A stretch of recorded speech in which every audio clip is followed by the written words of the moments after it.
السلام علیکم۔ عمران سیریز ناقابل تصویر مجرم کی چوتھی قسط کے ساتھ آپ کی خدمت میں حاضر ہے۔ تیسری قسط میں ہم نے دیکھا کہ کیسے فلسطینی لیڈر یا شاکسترات نے عمران سے ملاقات کی اور عمران نے بطور X2 کیسے اس کو اپنی خدمات کا یقین دلایا، اور پھر عمران اپنے 4 ساتھیوں جولیا، صفدر، کیپٹن شکیل اور جوزف کے ساتھ جو وہ اسرائیل میں داخل ہونے کے لیے اسرائیل کی سرحد پر پہنچ گئے۔ تو ہم چوتھی قسط شروع کرتے ہیں۔ اسرائیل کے دارالحکومت تل ابیب کے مضافات میں ایک چھوٹی سی عمارت تھی جس کی پیشانی پر ایک بڑا سا بورڈ لٹکا ہوا تھا۔ اس بورڈ پر سرخ رنگ میں 5 تارے بنے ہوئے تھے۔ یہ اسرائیل کی سیکرٹ سروس GP5 کا ہیڈ کوارٹر تھا۔ عمارت کے صدر دروازے پر 2 مسلح فوجی بڑے چوکنا انداز میں پہرا دے رہے تھے کہ ایک سیاہ رنگ کی کار تیز رفتاری سے اس عمارت کی طرف بڑھتی نظر آئی۔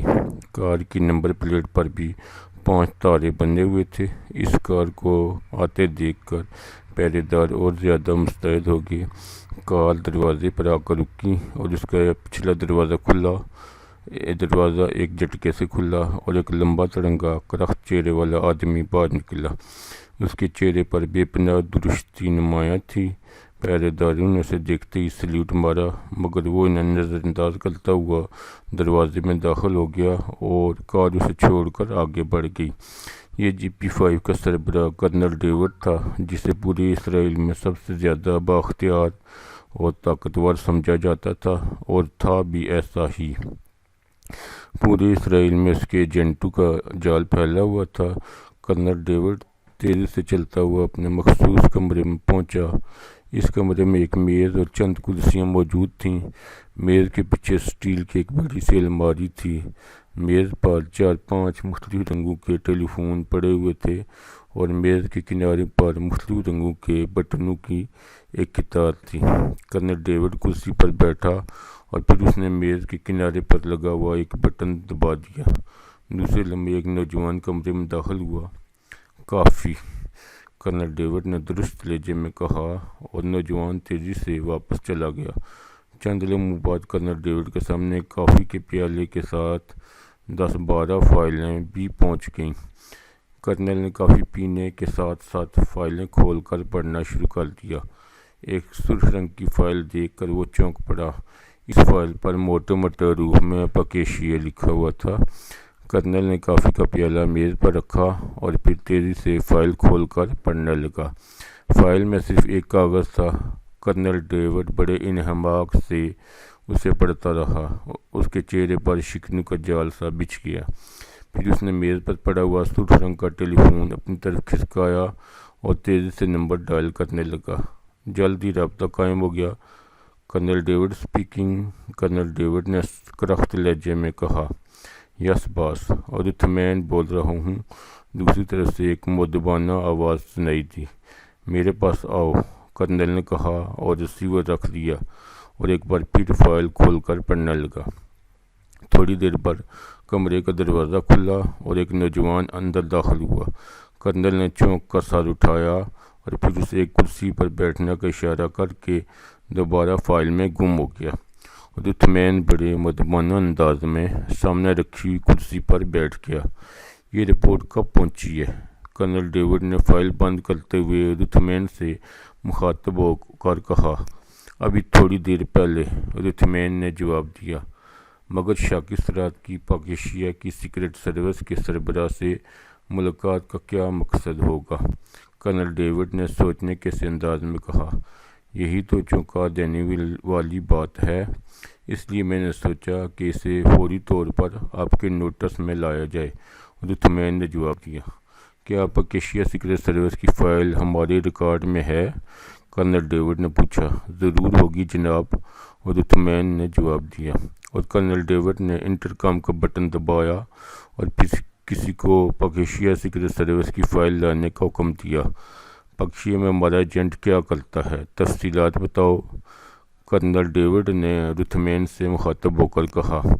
جناب پاکشیا میں ہمارا ایجنٹ پریزیڈنٹ ہاؤس میں پروٹوکول آفیسر ہے، یہی وجہ ہے کہ شاکر سرات کی X2 سے ملاقات کا علم اسے ہو گیا، مگر وہ اس ملاقات کی تفصیل حاصل نہ کر سکا۔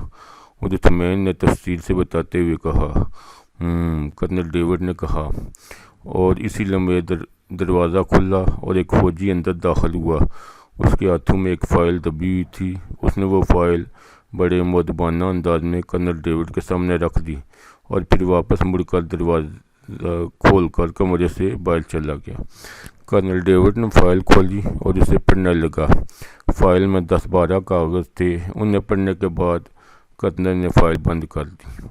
اس فائل میں تفصیلات نہیں ہیں، صرف یہی بتایا گیا ہے کہ یہ تنظیم انتہائی خطرناک ہے اور خاص طور پر ایک احمق سا نوجوان علی عمران سب سے زیادہ خطرناک ہے۔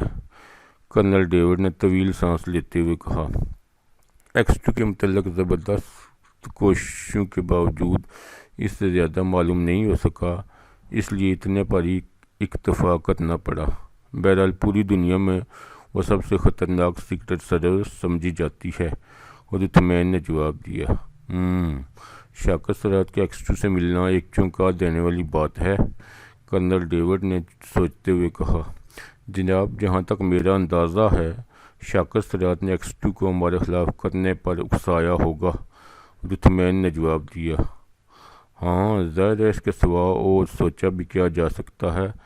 بہرحال تم ایسا کرو کہ اپنے ایجنٹ کو کال کرو اور اسے مزید تفصیلات حاصل کرنے کے لیے کہو، اور اس کے ساتھ ساتھ اسرائیل میں آنے والے تمام راستوں پر کڑی نگرانی کرو۔ فی الحال ہم اس سے زیادہ اور کیا کر سکتے ہیں؟ کرنل ڈیوڈ نے کہا۔ آپ بے فکر ہیں جناب، میں نے پہلے ہی آپ کے حکم کی تعمیل کر دی ہے۔ اگر X2 یا اس کا کوئی ساتھی ہماری سرحد میں داخل ہوا تو آسانی سے پکڑا جائے گا، ادھمین نے بڑے فخریہ لہجے میں کہا۔ ٹھیک ہے، جاؤ، کرنل ڈیوڈ نے کچھ سوچتے ہوئے کہا، اور پھر ادھمین اسے سلام کر کے کمرے سے باہر نکل گیا۔ کرنل ڈیوڈ نے ادھمین کے جانے کے بعد فائل ایک طرف رکھ دی اور پھر اس نے ایک ٹیلی فون کا ریسیور اٹھایا اور نمبر ڈائل کرنے شروع کر دیے۔ Red 5 speaking. رابطہ قائم ہوتے ہی دوسری طرف سے آواز سنائی دی۔ کرنل ڈیوڈ نے باوقار لہجے میں کہا۔ یس باس، ریڈ 5 میں مؤدبانہ لہجے میں جواب دیتے ہوئے کہا۔ ریڈ 5 GP5 کا ایک خفیہ شعبہ تھا جس کا علم GP5 کے دوسرے ممبرز کو نہ تھا، اور اس شعبے کا کنٹرول کرنل ڈیوڈ نے براہ راست اپنے پاس رکھا تھا۔ یہ انتہائی خطرناک مواقع پر کام دیتا تھا اور عام حالات میں یہ GP5 کے دیگر ممبران کی نگرانی کرتا تھا۔ ریڈ 5 ہو سکتا ہے آئندہ چند روز میں مجرموں کی ایک جماعت اسرائیل میں داخل ہونے کی کوشش کرے۔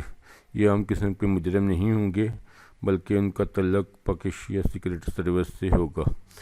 گو GP5 حفاظتی اقدامات کر رہی ہے، مگر میں چاہتا ہوں کہ تمہارا شعبہ اس سلسلے میں پوری تندہی سے کام کرے۔ کسی بھی مشکوک آدمی کے متعلق پوری چھان بین کی جائے، کرنل ڈیوڈ نے کہا۔ بہتر جناب، ریڈ 5 نے جواب دیا۔ مجھے برابر رپورٹ ملنی چاہیے۔ یہ لوگ ہمارے ملک کے لیے انتہائی خطرناک ثابت ہو سکتے ہیں، کرنل ڈیوڈ نے کہا۔ آپ بے فکر ہیں جناب، اگر انہوں نے اسرائیل میں داخل ہونے کی کوشش کی تو وہ ہماری نظروں سے اوجھل نہیں رہ سکتے، ریڈ 5 نے مؤدبانہ لہجے میں جواب دیا، اور اس کے ساتھ ہی کرنل ڈیوڈ نے ریسیور رکھ دیا اور ایک بار پھر X2 والی فائل کھول کر اس کا مطالعہ کرنے میں مصروف ہو گیا۔ سورج پوری آب و تاب سے طلوع ہو گیا اور گرمی کی شدت بڑھنے لگی تو عمران نے اونٹ روک لیا۔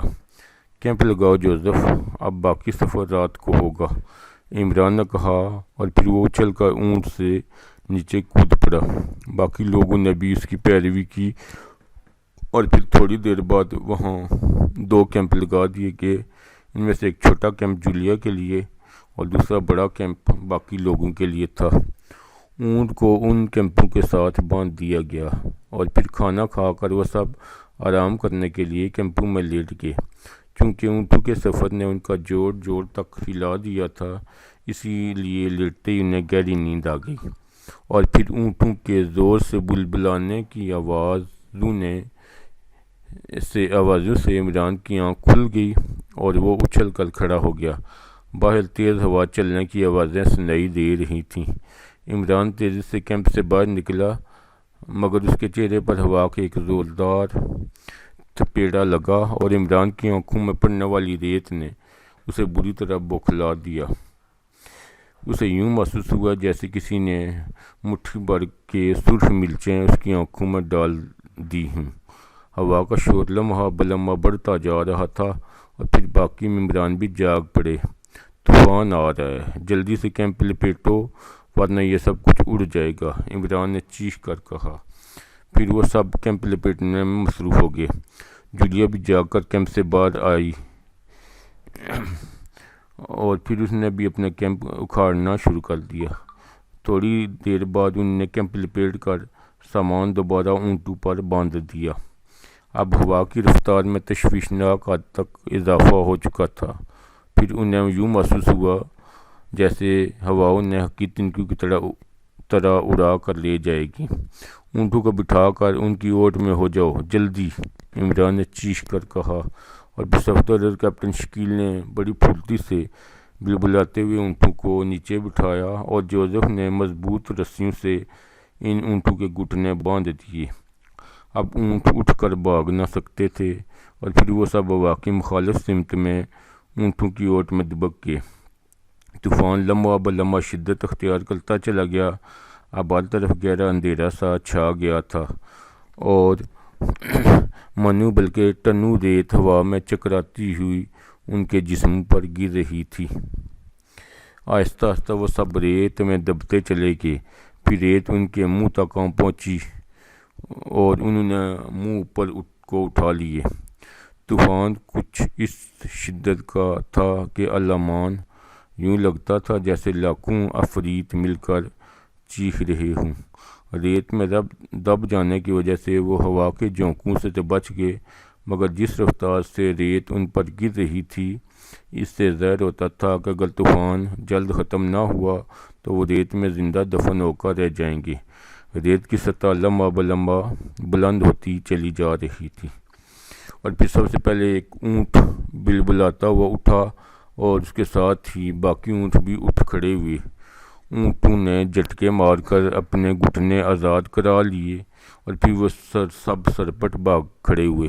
گہرے اندھیرے میں عمران اور اس کے ساتھی اونٹوں کو بے بسی سے جاتے دیکھتے رہ گئے۔ ان کے جسموں پر اتنی ریت تھی کہ کوشش کے باوجود وہ اٹھ کر کھڑے ہونے میں کامیاب نہ ہو سکے اور اونٹ گہرے اندھیرے میں غائب ہو گئے۔ طوفان کا شور اور زیادہ شدت اختیار کر گیا اور ریت گرنے کی رفتار کچھ زیادہ ہی بڑھ گئی۔ اٹھ جاؤ ورنہ ریت میں دفن ہو جاؤ گے، ایک دوسرے کے ہاتھ پکڑ لو، عمران نے چیخ کر کہا اور پھر سب سے پہلے عمران نے زور لگا کر اپنے دونوں بازو ریت سے باہر نکالے۔ پھر اس نے انتہائی تیزی سے اپنے جسم کے گرد ریت ہٹانی شروع کر دی۔ چند ہی لمحوں میں عمران زور لگا کر ریت سے باہر آ گیا، مگر اس سے پہلے کہ وہ سنبھل کر کھڑا ہوتا، خوفناک طوفان نے اس کے جسم کو یوں فضا میں اٹھایا جیسے وہ کوئی حقیر سا تنکا ہو اور عمران طوفانی تھپیڑوں میں ہاتھ پیر مارتا ہوا دور جا گرا۔ نیچے گرتے ہی اس نے ایک بار پھر اٹھنے کی کوشش کی، مگر اس بار بھی اس کا یہی اشر ہوا اور وہ ہوا میں چکراتا ہوا فضا میں بلند ہوتا چلا گیا اور ایک بار پھر ہوا نے اسے پوری قوت سے ریت پر پٹخ دیا۔ عمران کو یوں محسوس ہو رہا تھا جیسے طوفان اسے یوں پٹخ کر مار ڈالے گا، مگر اسی لمحے طوفان کی شدت کم ہونے لگی اور عمران وہیں ریت پر اوندے منہ لیٹے طوفان کے ختم ہونے کا انتظار کرنے لگا۔ اسے اپنے ساتھیوں کی فکر تھی کہ نہ جانے ان کا کیا اشر ہوا ہوگا اور وہ اب نہ جانے ان سے کبھی ملاقات بھی ہو سکے گی یا نہیں۔ طوفان کی شدت تیزی سے کم ہوتی چلی گئی اور تھوڑی دیر بعد سورج پھر پہلے کی طرح چمکنے لگا اور ہوا ساکت ہو گئی۔ عمران کپڑے جھاڑتا ہوا اٹھ کھڑا ہوا۔ اس نے سر پر سے رومال اتار کر چہرے اور گردن کو اچھی طرح صاف کیا اور پھر ادھر ادھر دیکھنے لگا، مگر ہر طرف ریت کے ٹیلے پھیلے ہوئے تھے، کہیں کوئی انسان نظر نہ آ رہا تھا۔ عمران نے لبادے کے اندر پہنے ہوئے کوٹ کی جیب میں ہاتھ ڈالا اور ایک چھوٹا سا ٹرانسمیٹر نکال لیا۔ ٹرانسمیٹر پر پلاسٹک کا خول چڑھا ہوا تھا۔ عمران نے ٹرانسمیٹر کو خول سے باہر نکالا، پھر اس نے اس کا بٹن دبا دیا۔ چند ہی لمحوں میں ٹرانسمیٹر کا بلب جلنے لگا۔ Hello Safdar, Imran calling over, Imran نے کہا۔ صفدر بول رہا ہوں، آپ کہاں ہیں؟ اوور۔ دوسری طرف سے صفدر کی آواز سنائی دی۔ میں عالم بالا سے بول رہا ہوں، فی الحال یہ بتاؤ کہ باقی ساتھی ٹھیک ہیں؟ اوور، عمران نے چکھتے ہوئے کہا۔ ہاں، ہم سب ٹھیک ہیں۔ گو وقتی طور پر ہوا نے ہمیں اٹھا لیا تھا، مگر ہم نے بروقت ایک دوسرے کے ہاتھ پکڑ لیے تھے۔ اوور، صفدر نے جواب دیتے ہوئے کہا۔ ہاتھ پکڑنے میں تو تمہارا جواب نہیں، مجھے یقین ہے کہ تم نے سب سے پہلے جولیا کا ہاتھ پکڑا ہوگا۔ بہرحال رینج فائر کرو تاکہ میں تم تک پہنچ سکوں۔ اوور اینڈ آل، عمران نے جواب دیا، اور پھر اس نے بٹن دبا کر ٹرانسمیٹر بند کیا اور اسے پلاسٹک کے خول میں ڈال کر دوبارہ جیب میں رکھ لیا۔ وہ غور سے ہر طرف دیکھ رہا تھا، اور پھر تھوڑی دیر بعد اسے مشرق کی سمت فضا میں ایک ہوائی سی بلند ہوتی ہوئی دکھائی دی۔ کافی اوپر جا کر وہ ایک دھماکے سے پھٹ گئی اور اس میں سے شعلہ بلند ہوا۔ عمران سمجھ گیا کہ اس کے ساتھی اسی سمت میں ہیں، لہٰذا اس نے مشرق کی سمت دوڑ لگا دی۔ کافی دور آنے کے بعد اس سمت سے ایک اور رینج فائر ہوا اور عمران نے رفتار اور بڑھا دی۔ تھوڑی دیر بعد اسے دور سے ریت پر موجود اپنے ساتھیوں کے حوالے نظر آنے لگ گئے۔ عمران کو دیکھ کر انہوں نے ہاتھ فضا میں لہرانے شروع کر دیے اور تھوڑی دیر بعد عمران ان کے پاس پہنچ گیا۔ وہ سب ریت سے اٹے ہوئے تھے۔ خدا کی پناہ، کس قدر خوفناک طوفان تھا، جولیا نے کہا۔ یہ تو یہاں کا معمول ہے، اس لیے تو میں سب انتظام کر کے چلا تھا۔ اب دیکھو، اگر رینج فائر اور ٹرانسمیٹر نہ ہوتے تو شاید ہم زندگی میں کبھی بھی نہ مل سکتے، عمران نے مسکراتے ہوئے کہا۔ باس، وہ اونٹ، جوزف نے پہلی بار زبان کھولی۔ ہاں، ان اونٹوں کا بھی پتہ کرنا ہے۔ اگر وہ نہ ملے تو پھر ہم اسی صحرا میں ایڑیاں رگڑ رگڑ کر مر جائیں گے، کیپٹن شکیل نے کہا۔ ابھی معلوم ہو جاتا ہے، عمران نے مسکراتے ہوئے کہا۔ پھر اس نے اپنی جیب سے ایک چھوٹا سا پین نما آلہ نکال لیا۔ اس نے آلے کا بٹن دبایا تو اس آلے کی نوک پر لگا ہوا بلب جل اٹھا۔ نوک سے آخر تک چھوٹے چھوٹے بلب ایک قطار میں موجود تھے۔ اونٹ یہاں سے 2 کلومیٹر کے فاصلے پر ہیں، عمران نے کہا، اور پھر اس نے آلے پر لگا ہوا ایک اور بٹن دبا دیا۔ اس بٹن کے دبتے ہی نوک پر لگا ہوا بلب تیزی سے جلنے بجھنے لگا۔ آؤ میرے ساتھ، عمران نے کہا، اور پھر وہ تیزی سے شمال کی طرف بڑھنے لگا۔ جیسے جیسے وہ آگے بڑھتے چلے جا رہے تھے، بلب کے جلنے بجھنے میں تیزی آتی جا رہی تھی۔ تقریباً آدھے گھنٹے تک چلنے کے بعد انہیں دور ریت کے ٹیلوں پر کھڑے ہوئے اونٹ نظر آئے۔ ان پر سامان لدا ہوا تھا اور وہ ایک دوسرے کے ساتھ مل کر خاموش کھڑے تھے۔ کمال ہے، اس آلے نے سمت کیسے بتا دی، کیپٹن شکیل نے حیران ہوتے ہوئے کہا۔ پہلے 4 بلب سمت بتاتے ہیں، اس آلے میں سے مخصوص لہریں نکل کر پھیل جاتی ہیں، پھر جیسے ہی وہ لہریں کسی جاندار سے ٹکراتی ہیں تو بلب جل اٹھتا ہے۔ یہ پہلا بلب مغرب، دوسرا مشرق، تیسرا شمال اور چوتھا بلب جنوب کی سمت ظاہر کرتا ہے، عمران نے انہیں تفصیل بتاتے ہوئے کہا، اور وہ سب اس آلے کے حیرت انگیز کارکردگی پر دنگ رہ گئے۔ جوزف نے اونٹوں کو قابو کیا اور ایک بار پھر انہوں نے کیمپ لگانے شروع کر دیے۔ رات کو انہوں نے اپنے سفر کا آغاز کیا، پھر تمام رات وہ سفر کرتے رہے۔ 3 دن کے سفر کے بعد ان کے پاس پانی کا ذخیرہ ختم ہو گیا تو عمران نے ایک سامان بردار اونٹ ذبح کیا، پھر اس کے پیٹ میں موجود پانی نکال کر خالی ڈبوں میں بھر لیا۔